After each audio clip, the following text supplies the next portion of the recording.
तो राम राम दोस्तों।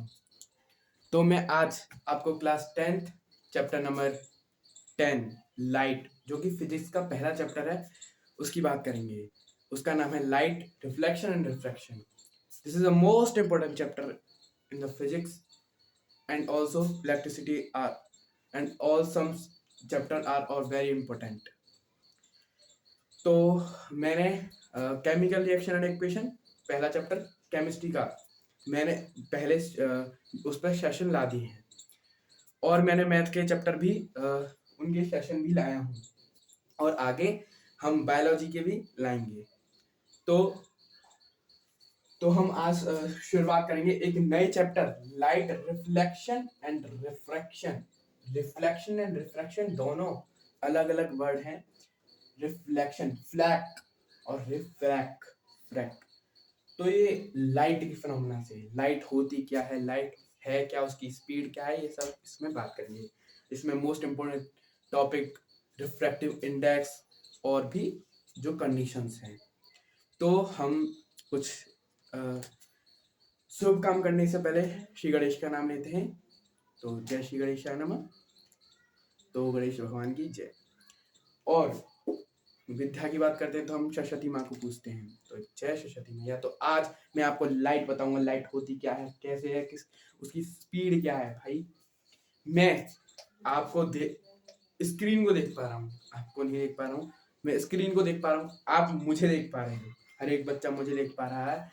किसकी वजह से? लाइट की वजह से। लाइट मुझ पर रिफ्लेक्ट मार और वो रिफ्लेक्ट हुई लाइट आपके स्क्रीन द्वारा आंखों में जा रही है। और भी फिनोमेना है। लाइट के दो थ्योरी बोली जाती हैं, एक वेव नेचर और एक स्ट्रेट लाइन नेचर।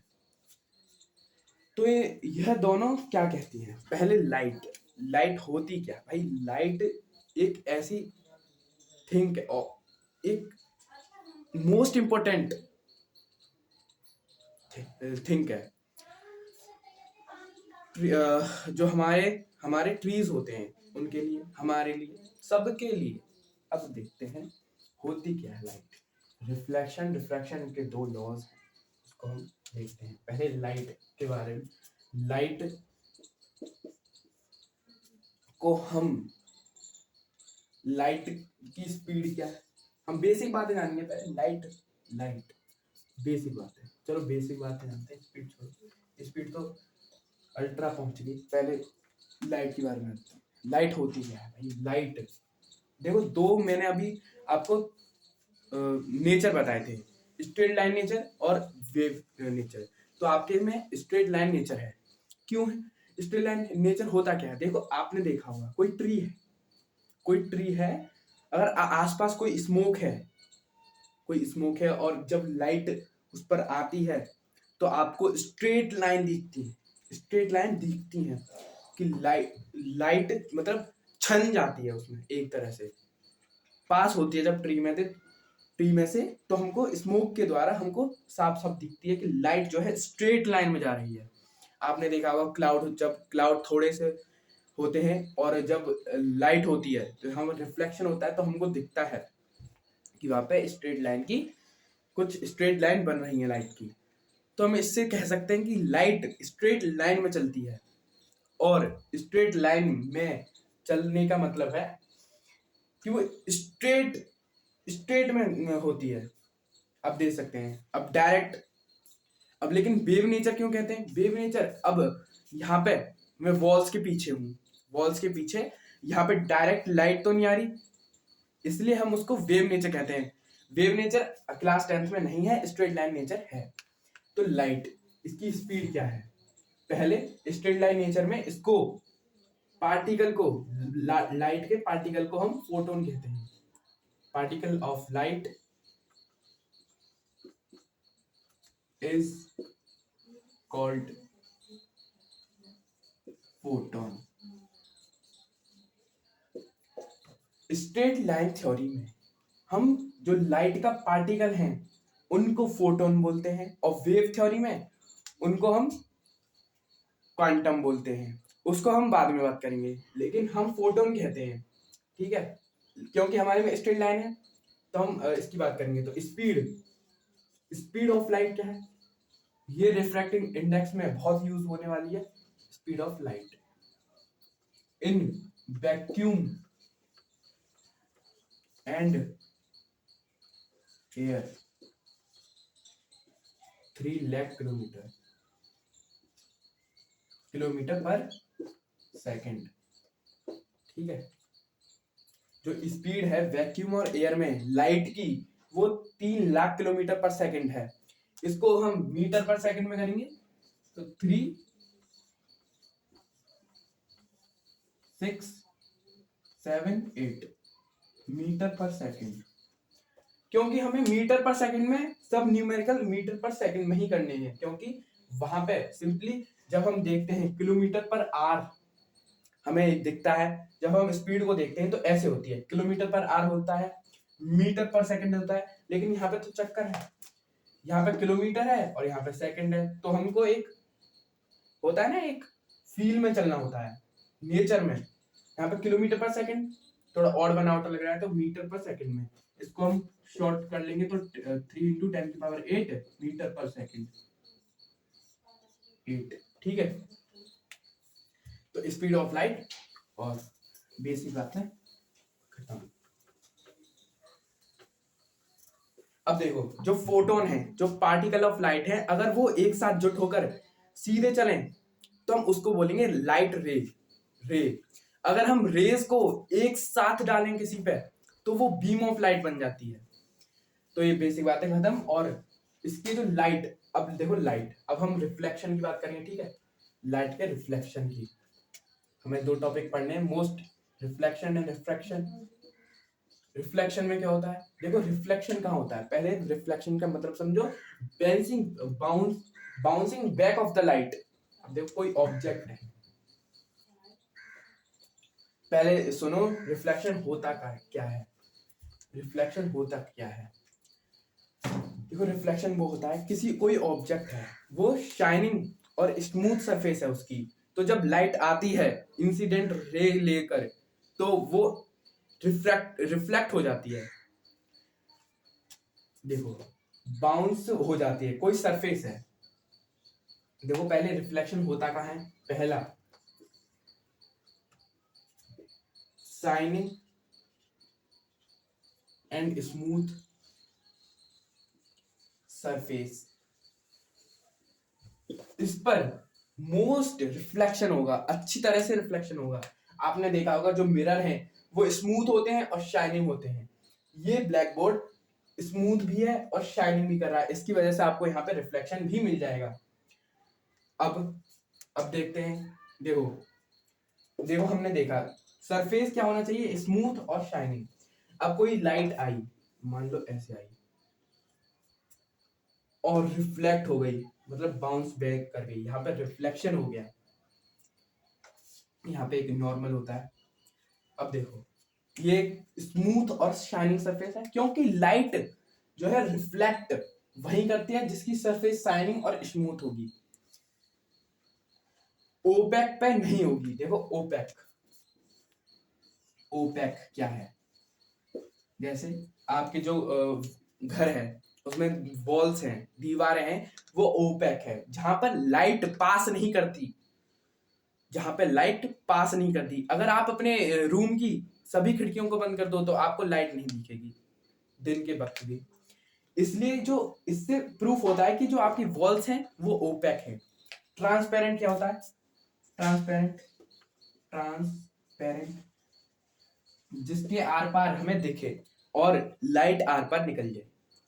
तीसरा ट्रांसुलेंट,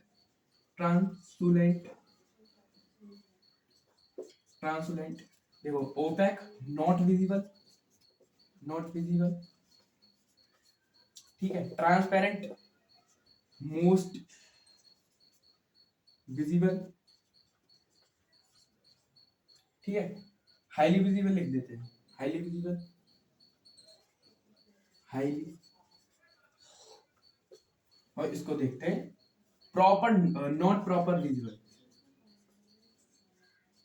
कहते हैं ना भदभदा, वैसा विजिबल। तो ये हमारे 3 सरफेस हो गए, 3 ऑब्जेक्ट हो गए जहां पे लाइट विजिबल होती है नहीं होती है, या फिर प्रॉपर विजिबल होती है नहीं। तो transparent, transparent, opaque. Opaque not visible, transparent highly visible, हमें उसके आर पार भी दिखता है, और ट्रांसपेरेंट जिसके अंदर हमें थोड़ा बहुत विजिबल होता है। तो ये हो गया। अब जो सरफेसेस होते हैं हमारे शाइनिंग और स्मूथ होते हैं, जिससे लाइट आए और बाउंस बैक कर जाए। अगर आपने देखा एक मिरर, आपने एक मिरर लिया होगा कभी भी, तो उस मिरर को आप जब सन की तरफ रखेंगे तो आपको देखा होगा कि जो सन जो रिफ्लेक्शन है वो कहीं और होगा, जो लाइट है वहां पे रोशनी जाएगी। आपने कभी ट्राई किया होगा, तो उसको रिफ्लेक्शन बोलेंगे। जो हमने ऐसे मिरर लिया, जब हमारी सनरेज आई तो ये बाउंस बैक करके कहीं और चली जाएंगी, लाइट रेज कहीं और चली जाएंगी, हमें कहीं ब्राइटनेस दिखेगी। क्यों हुआ? क्योंकि हमारा जो मिरर है वो शाइनिंग और स्मूथ है, उसकी सरफेस शाइनिंग और स्मूथ है, इसलिए वो हो गया। तो जो सन से हमारी रेज आई वो इंसिडेंट रे होती है, इंसिडेंट रे। और जो यहां जब बाउंस बैक करके गई, बाउंस बैक करके गई, तो उस रे को बोलेंगे हम रिफ्रैक्टेड रे, रिफ्लेक्टेड, रिफ्लेक्टेड, रिफ्लेक्टेड रे। और अगर हम इन जो एंगल है इनके बीच का, हम इनको देखेंगे, जो हमारा रिफ्लेक्शन और इंसिडेंट का एंगल और रिफ्लेक्टेड का एंगल है, उसको नापने के लिए हम एक परपेंडिकुलर लेते हैं। उस परपेंडिकुलर को हम नॉर्मल कहते हैं, ठीक है, नॉर्मल, परपेंडिकुलर, ये साइन होता है परपेंडिकुलर, ठीक है। और ये जो है प्लेन है, प्लेन कौन सा? साइनिंग, क्योंकि साइनिंग और स्मूथ सरफेस पे ही रिफ्लेक्शन होगा, ठीक है, साइनिंग और स्मूथ, स्मूथ, ठीक है। तो जो सन के जो हमारी जो पहली है रिफ्लेक्शन जो आई है, जो रिफ्लेक्शन के लिए आई है, जो आई है, उसको हम इंसिडेंट रे, और जो बाउंस बैक करके रिफ्लेक्शन करके गई है उसको हम रिफ्लेक्टेड रे। और उन दोनों का एंगल जो नापेगा नॉर्मल से नापेंगे, और वो जिस पर होगा वो एक ही प्लेन होगा। तो ये फिनोमेना हो गया, ठीक है। तो अब इसके लॉ समझो, लॉज, लॉ ऑफ रिफ्लेक्शन, ठीक है। रिफ्लेक्शन क्या है? रिफ्लेक्शन की स्पेलिंग, रिफ्लेक्शन की डेफिनेशन क्या थी? Bouncing, bouncing back of light, ठीक है।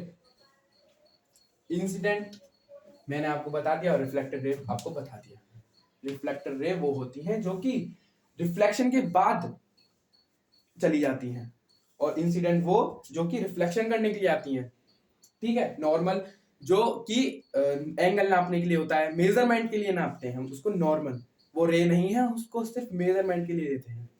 और प्लेन सिर्फ उसके उस पर जो रिफ्रैक्शन हो रहा है वो पूरा प्लेन वही होता है। तो लॉ क्या है? पहला लॉ है इंसिडेंट रे, incident ray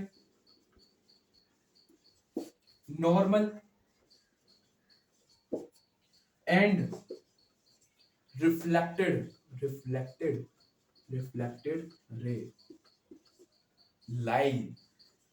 lies on the same plane। क्या मतलब इसका? भाई अभी मैंने समझाया, देखो ये एक प्लेन है, ये वो प्लेन है जहां पे रिफ्लेक्शन होगा, कहीं से लाइट आई, लाइट रेज आई, हमने इसको इंसिडेंट, मैंने आई की सिंबल से इसको डिनोट कर दिया, आई आर, इंसिडेंट रे। और ये बाउंसिंग बैक करके रिफ्लेक्शन हो गया, इसका रिफ्लेक्शन हो गया, ये जो रे है वो क्या हो गया? रिफ्रैक्टेड रे, आर आर, ठीक है। और जो नॉर्मल, जो इसके एंगल्स को ना मेजर करेगा उसको हम नॉर्मल कह देते हैं, एन से डिनोट कर देते हैं। ये प्लेन, ये प्लेन। अब देखो ये लॉ क्या कहता है? Incident ray normal refracted ray lies on the same plane. देखो incident ray reflected ray normal lies on the same plane.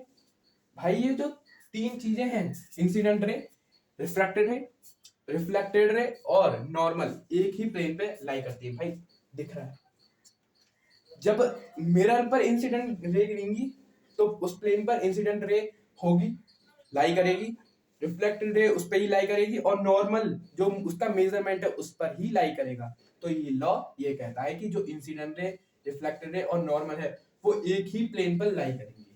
ये है प्लेन। और दूसरा जो है, दूसरा लॉ है the angle of incident ray is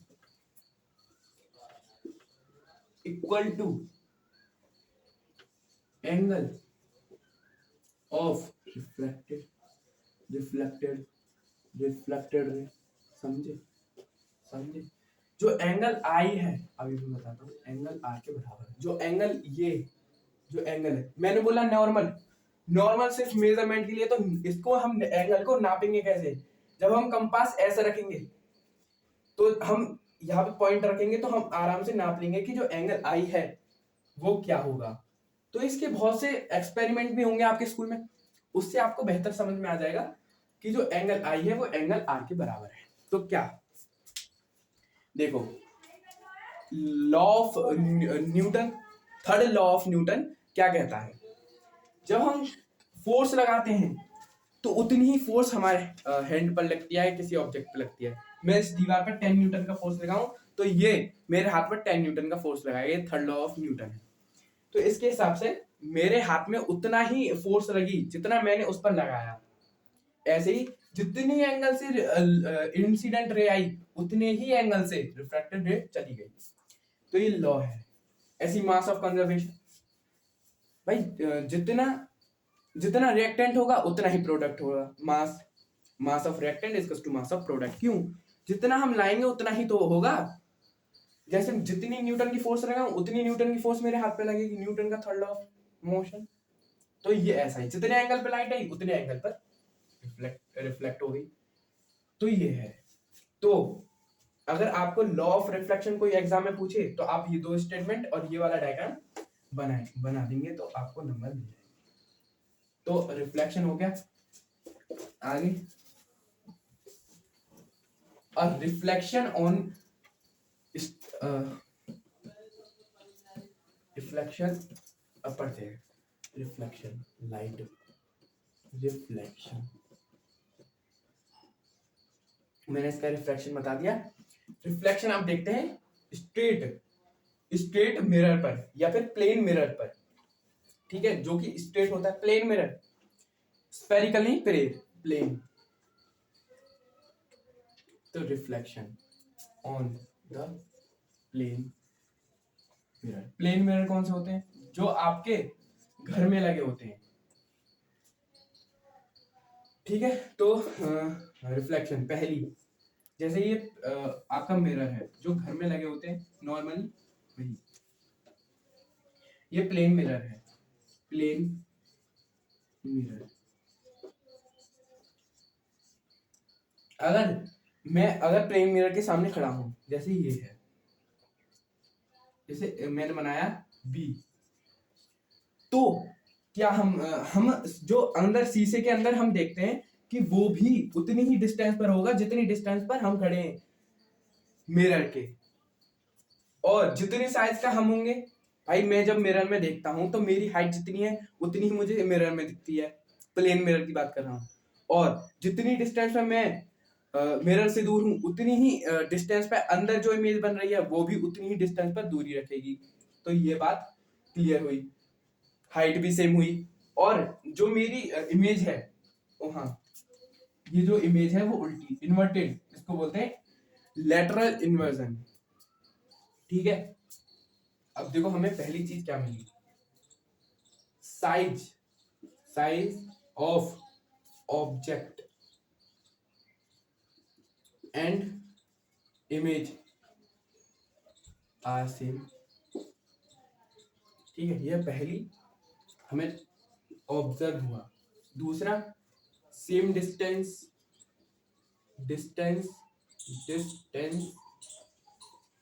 from mirror in both cases।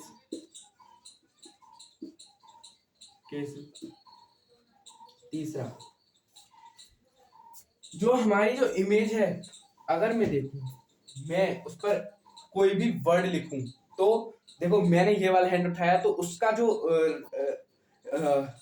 Hand उठेगा वो इसका उल्टा होगा। जैसे मेरा ये राइट है, उसका लेफ्ट उठेगा। ये लेटर इन्वर्जन है, ठीक है। तो इसका लेटरली इन्वर्टेड। और वर्चुअल एंड इरेक्ट, इसकी 5 कंडीशन होती हैं, 5 कंडीशन। वर्चुअल 4 और 5 इरेक्ट। तो ये वर्चुअल एंड इरेक्ट क्या है? वर्चुअल मतलब विजुअल, जैसे मैं मिरर को देख रहा हूँ, मेरी इमेज वहां पे बन रही है, तो वो रियल इमेज तो नहीं है, वहां पे मैं असलियत में एग्जिस्ट, रियली में एग्जिस्ट तो नहीं करता। मैं सिर्फ यहाँ पे लाई करता हूँ, वो हमारा सिर्फ विजुअलाइजेशन है, सिर्फ वर्चुअल है। और इरेक्ट, वो इरेक्ट ये कहता है कि वो अंदर लाई नहीं करती, वो एक्चुअली में लाई नहीं करती, सिर्फ उसको खींच के वहां पे लाया जाता है। वो इमेज रियल नहीं है, बस हमको विजुअल होती है, ऐसा है। वहां पे वो लाइन नहीं करती, इरेक्ट का मतलब। और वर्चुअल सिर्फ वो विजुअलाइजेशन के लिए उसको खींच के लाया जाता है। तो वर्चुअल एंड इरेक्ट का ये मतलब है। और लेटर इन्वर्टेड उल्टी बने, साइज जितनी डिस्टेंस पर ये, उतनी डिस्टेंस पर ये, जितनी साइज का ये, उतनी साइज का ये, ठीक है। तो ये 5 कंडीशन हो गई।